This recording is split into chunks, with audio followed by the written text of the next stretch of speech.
House said it was her finest hour yesterday, winning the Sydney Cup and quinelling it, and also winning with All Our Mob and the All-Age Stakes. She's had a hectic week, so's Glenn Boss, hasn't he? Max, welcome. Yes, both have had hectic weeks, but I think it's ended very happily for them, and particularly my congratulations to Gay. It was a fine performance to get a horse like Linesman to win a Sydney Cup, although I wonder whether we've just been underestimating Linesman. He is a 2-mile horse. He showed that yesterday. They're a rare breed, and he certainly came through the test with flying colours. He won like a really good horse, Keith. What about Ishtadad? Do you think he just failed to stay? You've seen a lot of him this autumn. Yes, I think that's the truth, Bruce. He didn't stay. It was a marvellous performance by Gay. The double Quinella, the Doncaster and the Sydney Cup. TJ thought he had done it, but it turned out he hadn't, so she's setting records galore. First woman in the world to train 10 Group 1 winners in a season. Yeah, she's breaking all the records. Let's go to the Sydney Cup. It really was a dominating performance by a horse who may have a chance now in the Melbourne Cup. Linesman leads the cup field around the corner. He's 2 lengths or more in front of Aurum Heights. Here's Nothing Like a Dane looming into second place, followed by Magnet Bay and then Istadard, Grandmaster. Ebony Grove is into the clear now and is giving them about 7 lengths as they come over the rise, where Linesman is a mile in front. Linesman by about 4 lengths to Nothing Like a Dane. Ebony Grove down the middle of the track. Istadard is battling away, but Linesman in the Harry Lawton colours is 6 lengths in front of Ebony Grove and Nothing Like a Dane. He's a fair dinkum, genuine stay, a Linesman. He could go around again. Linesman bolts away with the Sydney Cup. Nothing Like a Dane has come again to get second. Ebony Grove dying on his run third. Gay said this morning the horse doesn't travel well. He won't go to Brisbane, but boy, she's going to have to get him to Flemington, I think. Yes, he is that unique breed, a 2-miler. We've seen him get beaten in races like the Queen Bee Anne Cup, but look at the way he lengthens here. I said to Tommy Smith after the race, what's been the key to the improvement in this horse? He said, well, perhaps Larry Cassidy. He stands over him, gives him a kick in the ribs, and this is the result. Gee, Larry's had a good week, hasn't he, with 3 Group 1s? Keith, what do you make of Nothing Like a Dane? Well, he sort of came again yesterday. I'd written him off, to be honest, Bruce, but there's still some mileage left in him. I think he could still win a decent race. It wasn't a bad run yesterday, was it? Good run. And Ebony Grove, the Derby form held up pretty well with Denendry later on. Ebony Grove was a fair effort. I liked him. I thought he should have got past Nothing Like a Dane, because I put him down as a genuine dyed-in-the-wool stayer. He just didn't finish the race off like I thought he would, but he too, he'll mature and he'll be prominent on our scene for quite some time, I'm sure. A couple of weeks back, gentlemen, you were saying how ordinary our 3-year-olds are. What do you think now? I still think they're a pretty average lot. I do. I mean, the Derby form's held up well, and you always get one out of an average lot that's pretty good. Now, Denendry might be good as well, but no, I think they're pretty average. I think Alpha being injured and Portland Prince being injured, and the other horse, there was one other good 3-year-old being injured, took a lot off it. What about Might and Power? He's good. He won very well yesterday, the Packer, and a race won by good horses. You've mentioned about 3 there, Bruce. Yeah, you've made your point.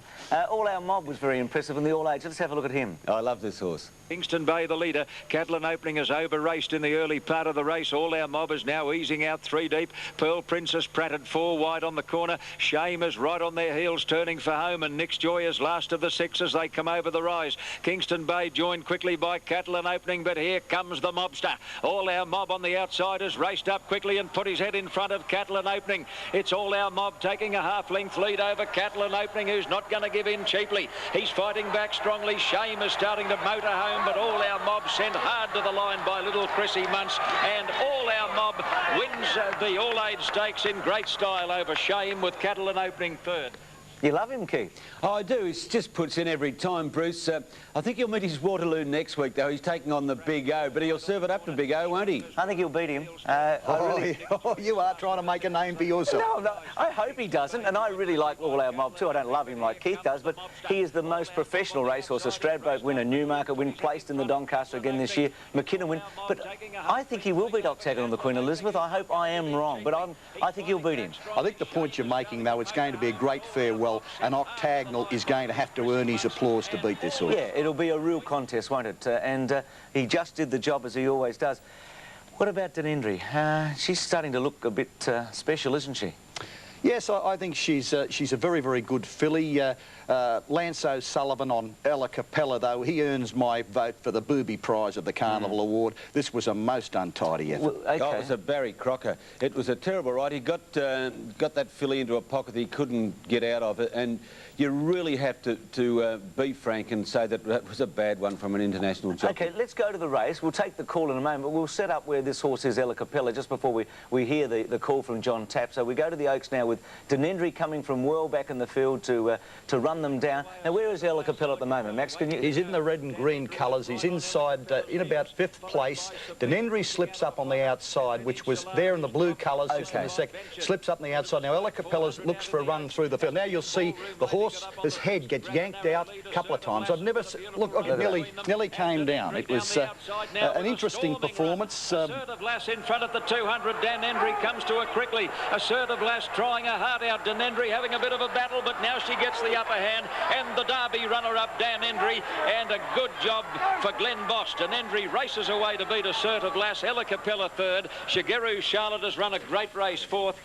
She looked unlucky, didn't she? No doubt about that. Ian Craig said yesterday on the call he thought Might and Power should have won the Derby. But what do you think after Denendry and Ebony Grove? Oh, no, Might and Power was most unlucky in the Derby. How can you say what should have won? Yeah, sure. Like, you know, most of the time Keith and I think we're on a winner 50 metres out and it just doesn't happen. But Might and Power was most unlucky in the Derby. Very, very good performance yesterday and is obviously a very promising racehorse. Well, one of the world's most famous horse races, the Grand National Steeplechase, was abandoned this morning after an IRA bomb alert. 30 minutes before the race was due to start, racegoers were evacuated from the course and police swept Aintree for bombs.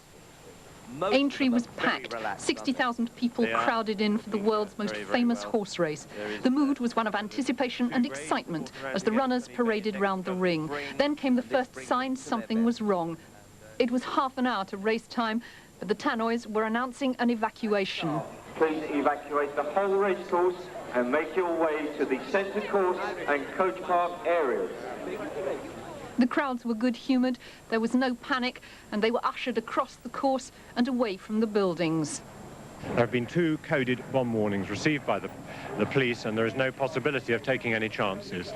Consequently, we're going to abandon racing for today and make a further announcement later. The horses, which had been in the last stages of preparation, were led away. Jockeys who'd been getting ready to mount up crowded round with trainers and owners, unable to take in what had happened. No one was sure what would happen about the race, but as the crowds milled around the course, the fences were being damaged. Military experts began searching for bombs, a huge task in the debris left by the racegoers. Just 29 minutes after the Grand National should have started, they found a suspect package and made the first of several controlled explosions. The packages that were subject to those controlled explosions, at this moment in time, are thought to be innocent. Aintree officials hope the race can be run on Monday, but a final decision has yet to be taken. Shows the vulnerability of public festivals, and that's as big as the Melbourne Cup is in England, so shocking luck. We've got to go, guys. We are out of time. Chief De Beers won yesterday. His 15th win at Doomben. Juggler ran 6th in the Dubai World Cup. Max, we'll catch you next week. Well, I hope to catch you next week. You mightn't be here after Octagonal beats all our mob. I hope you're right. Keith, we will have to go. We'll catch you next week too. I think Max is right, Bruce. Sorry. Get your tie out, Keith. The Big O. A break. Back with more after this.